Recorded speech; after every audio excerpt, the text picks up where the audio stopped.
This episode is brought to you by Vital Farms. Isn't it bullshit to have to question where your food comes from? At Vital Farms, you can trace your pasture-raised eggs all the way back to the source, the pasture. On the side of each pasture-raised carton of eggs, you'll find the name of the farm where your eggs were laid. And when you look the farm up on their website, you'll get a peek at all the sunshine, fresh air, and open space the hens enjoy. Learn more and find out where to buy them at vitalfarms.com. Vital Farms, keeping it bullshit-free. Reboot your credit card with Apple Card, the credit card created by Apple. It gives you unlimited daily cash back that you can now choose to grow in a high-yield savings account that's built right into the Wallet app. Apply for Apple Card now in the Wallet app on iPhone and start growing your daily cash with savings today. Apple Card subject to credit approval. Savings is available to Apple Card owners subject to eligibility requirements. Savings accounts provided by Goldman Sachs Bank USA. Member FDIC. Terms apply. This episode is brought to you by Klaviyo, the platform that powers smarter digital relationships.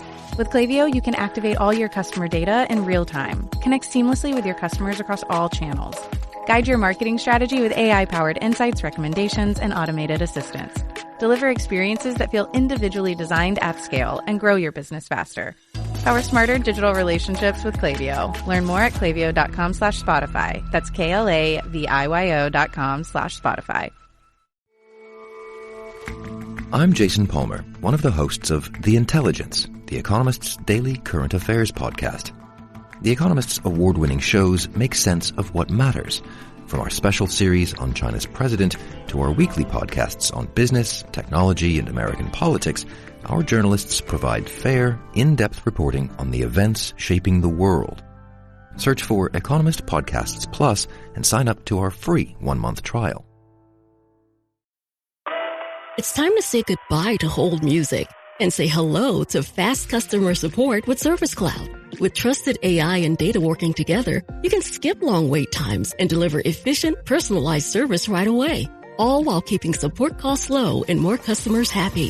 Reimagine your customer support with the #1 AI CRM for service. Learn what's possible at salesforce.com/products/service.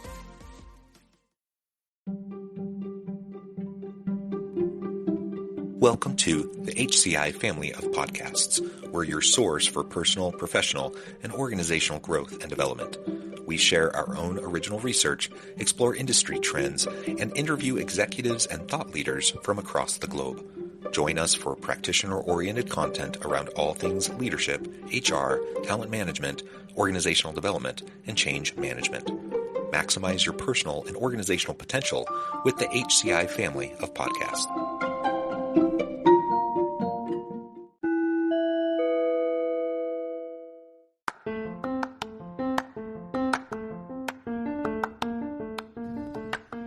Welcome to the podcast. In this podcast episode, I talk with David Noble about real-time and three-dimensional leadership.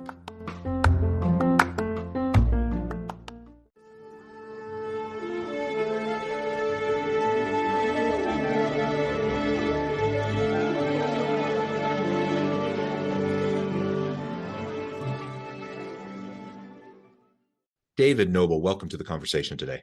Thanks, John. Good to be here. It is a pleasure to be with you. You're joining us from upstate New York. I'm south of Salt Lake City in Utah. And today we're going to be talking about real-time leadership and three-dimensional leadership. I'm super fascinated by these topics. I'm thrilled to have someone with your expertise and experience on the show with me to explore these together. As we get started, I wanted to share David's bio with everybody. David Noble is a coach and strategist who works with CEOs and their teams, investors, and star athletes. Named by Thinkers 50 last month as one of the world's top 8 coaches, he is also a senior advisor to the Institute of Coaching affiliated with Harvard Medical School and to Egan Zehnder, the global talent consultancy. Previously, David was a managing partner in strategy consulting and was a senior operating executive in financial services, including a role as CEO of the world's first digital bank. He is co-author of Real-Time Leadership, How to Find Your Winning Moves When the Stakes Are High. And I could say a whole lot more about your background, David, but I'm going to pause there. Anything else you would like to highlight by way of your background or personal context before we dive on in? Thanks, John. Just to mention that as part of my leadership philosophy and coaching philosophy, I look at things from a systems point of view. So I think I've been able to benefit from my background as an operating executive, as well as a strategist, and then more recently as a leadership advisor and theorist. Wonderful. And I think systems perspective, systems thinking, and systems analysis is critical whenever we're talking about the pressing issues that are facing teams and organizations. So I appreciate that as a kind of foundational principle and approach that you take in your work. All right, David, as we get started, perhaps we can start by just defining some things. So what do you mean by real-time leadership, and what do you mean by three-dimensional leadership? Sure, great question. So let me leg into that. So when you think about it, today we're getting bombarded by more and more things thrown at us, both opportunities and threats than we've ever seen before. If you look at trying to measure that, Accenture took a shot at that by creating what they call their Global Disruption Index. And that's trying to assess geopolitical change, macroeconomic change, technology, consumer, and the like. And what they found was that between 2011 and 2016, the index hardly moved at all. It was high, but it hardly moved at all. Then between 2017 and 2022, the 5-year period that we've just been through, it doubled. So when you think about that, we have a lot of competition for our cognitive attention as leaders.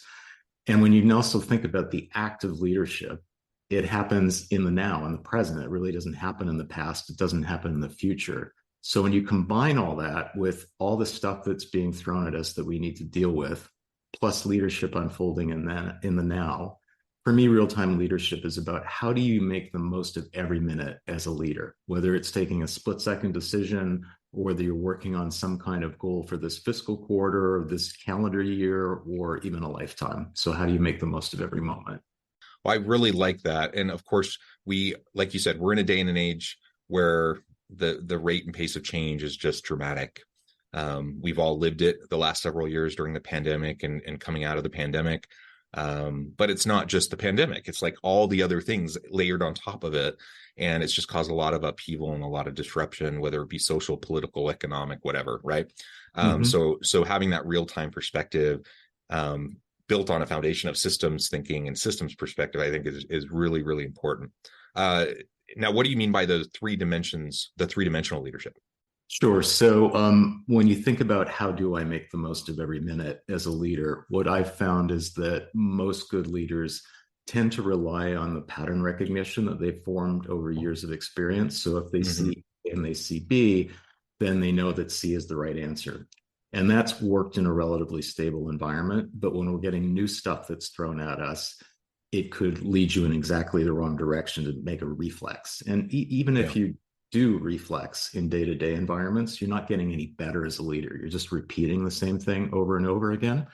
So for me, the first step to leadership is how do you know how and when to overcome those reflexes? So you need to create a space so that you don't, you have a stimulus and you don't react. You have a stimulus and you respond. And then when you respond, you need to step into peak performance leadership, which is three-dimensional leadership. So an example is we all know leaders who are one-dimensional. So those are the ones who will hit every target out of the park, but they'll run over their people to get it done. We know people who are wonderful servant leaders who want the best for their people, but they actually find it hard to hold them accountable as a result. And we all know people who are individual subject matter experts who are wonderful in their own way, but individual producers, and they find it hard to relate to other humans. So three-dimensional leadership is showing up as a whole person, both in terms of first, the external dimension, that's the first dimension. And that's, am I absolutely crystal clear on what needs to be done in this moment? What is a win in this moment? Again, we want to make sure that we're spending our time on the things that matter most. The second dimension is who we are internally. It's what we emanate is as important as what we say and what we do as leaders. So that's like, what character strengths do I have? What do I project into this situation? And what should I be working on my growth edge? A lot of leaders need to work on their patience, for example. A lot of leaders need to work on listening, things like that. But it might be generosity, kindness, empathy, whatever it is. What is it that you need to work on in your inner dimension? And then the third dimension, once you know what you need to get done, who you want to be while you're doing it, is how can I best relate to others? And for us, or for Carol and me, my co-author, it's not about how I want to relate to other people. It's about how they want and need me to relate to them so we can unlock things together. So that's three-dimensional leadership. Yeah, and I want to touch on each of those in turn. Excuse me. But perhaps let's start with that last one first. Um, Another way of saying what you just said, instead of the golden rule, we talk about the platinum rule, right? Exactly. That we want to make sure that we're meeting people where they're at in a way that they're going to be able to hear what we have to say, where they're going to be able to receive, the feedback that we give, all of those sorts of things. And, how I want it, how I want and prefer to be dealt with doesn't actually matter all that much when I'm working with those around me, because people have wide varieties of preference, styles, personality, all those things really impact how people engage with those around them. And there's no right or wrong really to it. I mean, I suppose there are instances where you're handling things in the wrong way, but generally speaking, we're just talking about difference. We're just talking about style difference or preference difference or whatever. And so just meeting people where they're at and becoming comfortable with getting out of your comfort zone in a way that you can engage with those around you in a way that's going to matter to them, that's going to be salient and resonate with them is really, really important. And you're right. I think a lot of leaders are kind of one-trick ponies. They are really good at one of the three. But unless you can really start to cobble together a combination of at least a couple of those things, if not all three, and then surround yourself with other people who are really good at the things you might be deficient in, you're going to struggle in the long term in trying to accomplish the types of things that need to be accomplished with your team. You are. And it might seem like a big step to be a three-dimensional leader, but I think there are some things that you can do in literally no extra time that can help you get there. So for the first dimension, the goals that you have, you can ask yourself, is this really my goal? Is this the most important thing I can be doing right now in this moment? Is it to get this thing approved at my next meeting, or is it to have everyone have a voice in that meeting so we can come to a better decision? Second dimension about who do you want to be in this moment is like, just ask yourself, if you're the person that's sitting in traffic, do you want to be the one leaning on the horn and giving everyone else the finger? Or do you want to be accepting what's happening and making the most of it in that moment? So just ask yourself, who do I want to be right now? And then the last one is just from your reaction or interactions with other people, how is your tone landing with them? So, are their eyes glazing over? Or are they not saying a word? You're not interacting very well there. So understanding like what they need from you is just to ask them, how's that landing with you? How does that feel? Going back to the first one, the external, or thinking about the goals, the KPIs, being results driven. Again, I want to work with individuals who are results driven. I want to work with a leader who is results driven. But there's a difference between, as you mentioned, someone who goes after results, at any cost, and the ends justify the means, and they walk all over everyone around them and they exploit people left and right. There's no trust there. There's no commitment there within the team. And generally that will, you might be able to produce good results in the short term, but in the long term, you're going to lose all your best people. No one's going to trust you, and your performance is going to stagnate. So that's really not a viable approach if that is solely how you go about your leadership. Yet it's one that I see a lot of leaders take. And I understand it. Like, they're feeling the pressure. Most leaders have someone they're reporting to, unless you are like the owner of the business and you don't have shareholders or anything. Like, unless that's the case, you answer to people. And when you're answering to people, you feel pressure. And so I get it. I get why people will sometimes cut corners to get the results. I understand why people sometimes step on people to get results. But you just need to recognize that when you do that, you're undermining your own long-term ability to be effective as a leader. And you're just sacrificing long-term success for short-term gains that are not real gains in the first place, because ultimately what you did to get them isn't going to prove effective moving forward.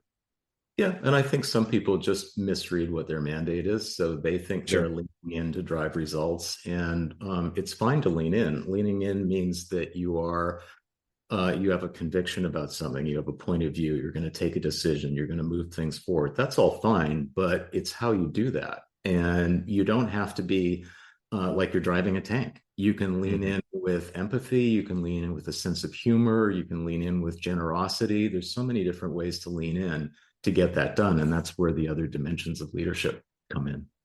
Yeah.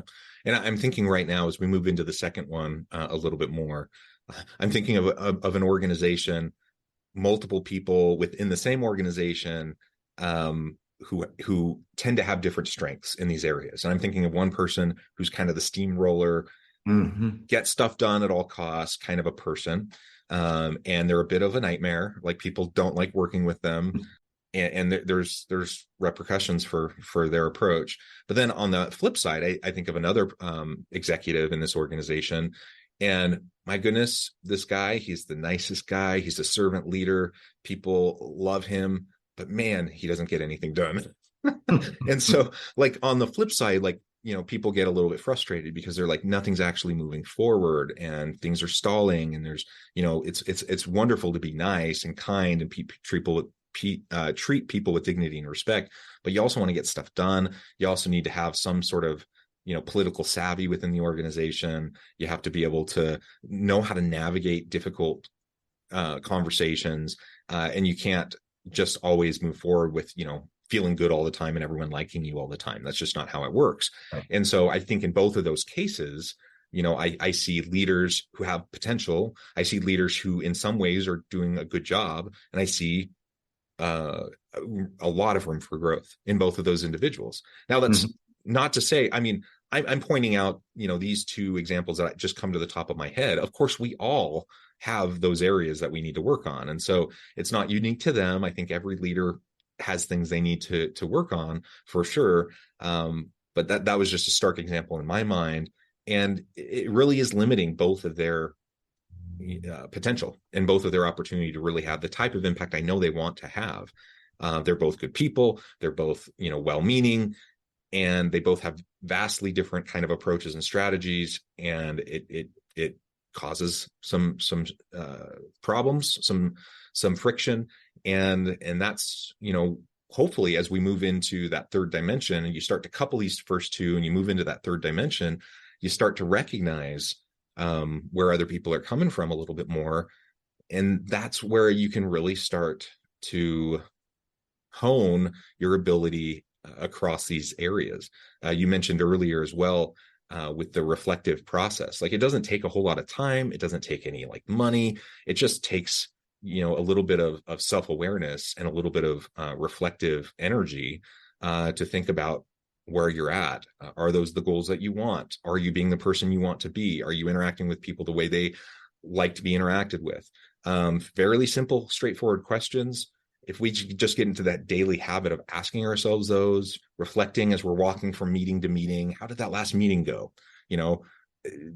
Think through those questions. That if you start to do that consistently and build some muscle memory around that, my goodness, I think that alone could move people remarkably forward.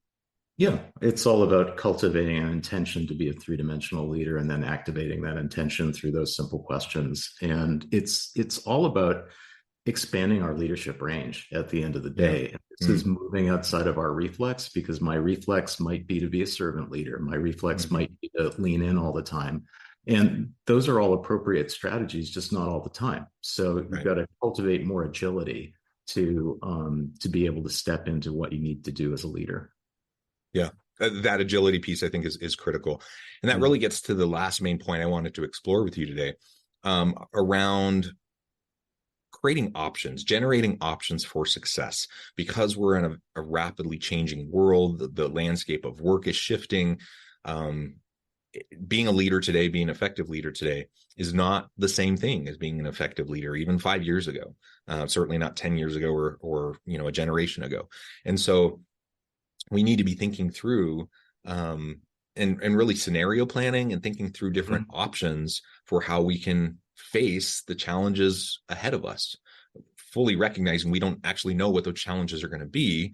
But as we start to get into the habit of getting past the muscle memory, like you mentioned earlier, where you just kind of get into the habit of just responding a certain way because you're used to seeing X and now you're doing Y, but recognizing, hey, there's going to be a variety of approaches that I'm going to have to consider. But let's talk about that a little bit more and unpack that. Why is it critical for leaders today to be able to generate options, and how can they go about doing that?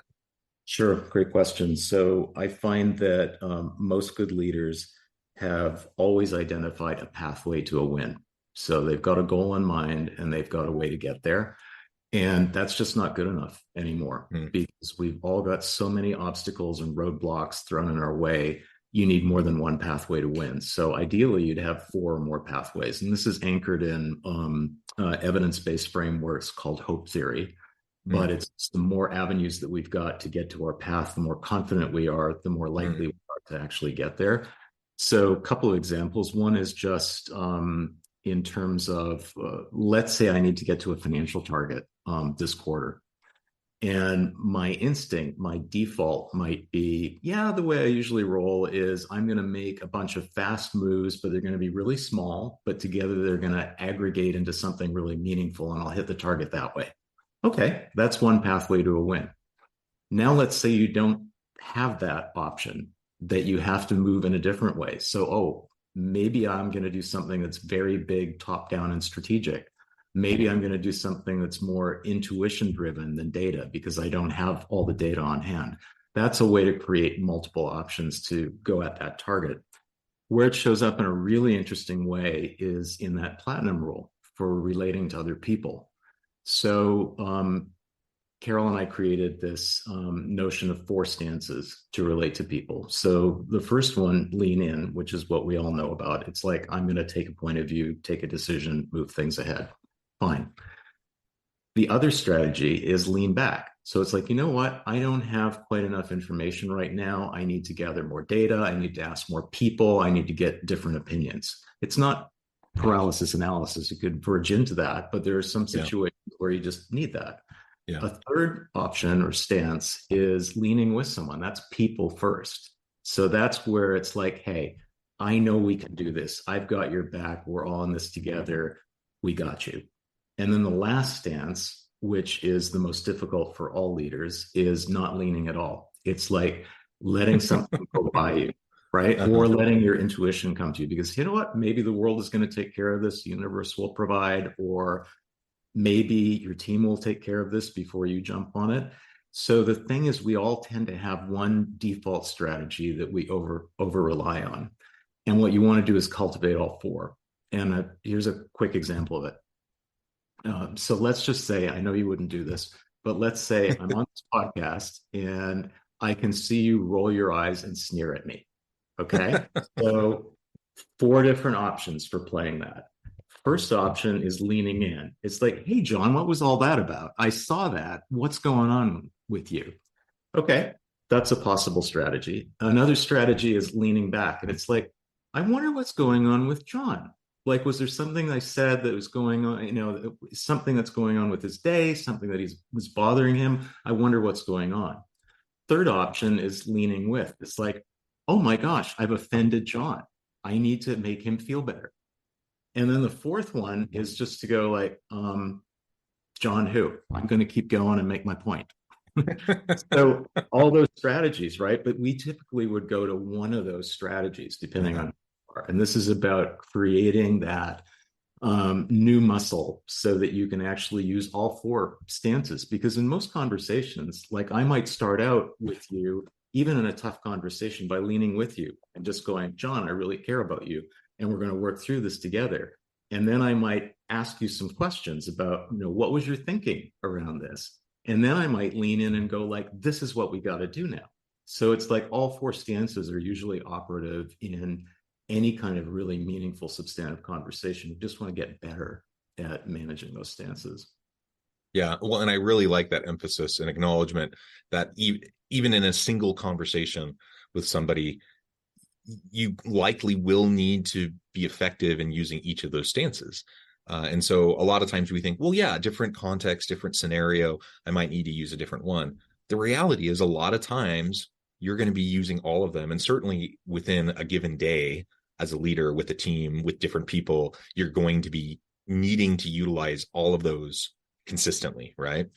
Yep. and likely within even the same conversation, as you mentioned. And so just learning to take a step back when we have our initial reaction of how we feel like we should respond, I think is that first step, like you mentioned earlier, so that we can just know where we're coming from and understand what's showing up for us before we start to project stuff onto other people, right? Or we start to only approach them in a particular way.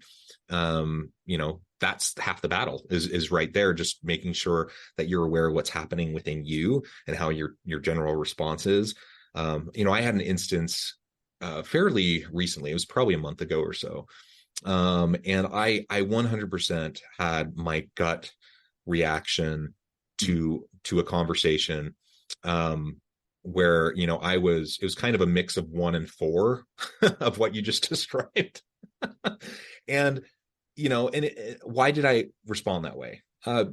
Because I've had past experience with this person, because of other stuff going on in my life, for whatever reason, I felt, that was the appropriate way to respond in the moment. And it wasn't until I took a little bit of time to reflect on that interaction and understand, hey, that wasn't actually all that effective. Mm-hmm. What just happened there, that I realized that, yes, on the one hand, maybe I was right. Maybe the way I was responding, it fit okay, given the circumstances, given the history, etc. But I also short-circuited any opportunity to have a successful resolution by the way I responded. And maybe it wouldn't have worked anyways. Maybe if I had taken a more effective approach, maybe the outcome wouldn't have been what I wanted anyways. But, it would have been an opportunity to build a little bit more rapport, a little bit more trust. And I didn't do that, right? So it was a missed opportunity. I see those types of experiences happen to me more often than I would like to admit. And I suspect we all do. I think that's just kind of the nature of the human experience. We're not perfect at how we interact with each other. Nobody's expecting perfection. And so it's just a matter of making sure that we're taking the time to reflect and try to do a little bit better the next time. Try a different approach. Be very purposeful about, okay, today I'm meeting with this person, we're having this coaching conversation, I'm going to make a point of actually trying these other approaches that I normally wouldn't defer to, and get some practice with it. It'll make all the difference in the world. Yeah, you just a great example. You can unpack these things and reflect in the rearview mirror, like you just did. Mm-hmm. You can do it in real time by just, set your phone to buzz in the middle of a conversation. And when it buzzes, ask yourself, is this going the way that I would like to go? And gives you another chance to pull it out. And then looking ahead in the future, anticipate where you're going to have a high stakes conversation and figure out, who do you want to be in that conversation? Yeah. Yeah. Well, David, this has just been a great conversation. I know at the time I need to let you go here in just a minute, but before we wrap things up for today, I wanted to give you a chance to share with the audience how they can connect with you, find out more about your work, where they can find your book, and then give us the final word on the topic for today. Okay, great. Thank you. So you can learn more about me at www.davidnoble.org.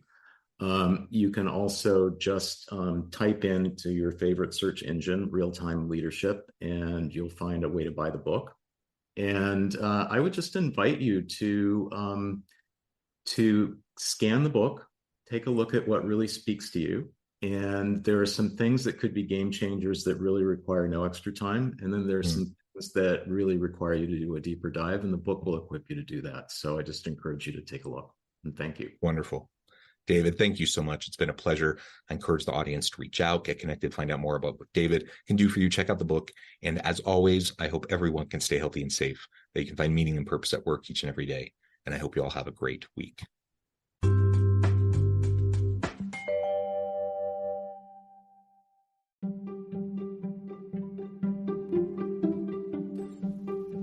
Thanks for joining us for this episode of the podcast. We hope you stay healthy and safe, and please join us again soon.